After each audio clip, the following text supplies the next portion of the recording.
लोकसभा चुनाव से पहले पाटन के राधनपुर में कांग्रेस के सालों पुराने कार्यकर्ता भाजपा में जुड़ गए हैं।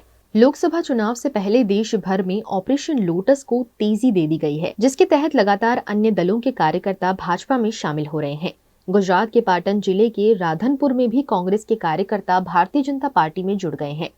राधनपुर के सालों पुराने कार्यकर्ताओं ने केसरिया धारण कर कांग्रेस का हाथ छोड़कर भारतीय जनता पार्टी का कमल थाम लिया है। पाटन के सांसद भरत सिंह डाभी के राधनपुर चुनाव प्रचार के दौरान कांग्रेस कार्यकर्ताओं ने केसरिया खेस पहना और पाटन लोकसभा के भाजपा प्रत्याशी भरत सिंह डाभी को अपना समर्थन दिया। लोकसभा सीटना उम्मीदवार भरतसिंह डाभीना आज प्रवासनी अंदर चूंटणी प्रवासनी अंदर अमे निकळ्या था। एमां मेमदावाद गाममांथी सरपंचश्री, पूर्व तालुका पंचायतना सदस्यश्री अने एमनी साथे घणा लोको आज भारतीय जनता पार्टी में जोड़ायेला छे, जे घणा टाइमे कांग्रेस में काम कर्युं हतुं पण ए विकास कर्यो छे जे भारतीय जनता पार्टी में नरेन्द्रभाई मोदी अने गुजरातनी अंदर भूपेन्द्रभाई पटेलनी सरकारे जे विकास कर्यो छे एने प्रभावित थईने ए आज भारतीय जनता पार्टीनो केसरियो धारण कर्यो छे। एमणे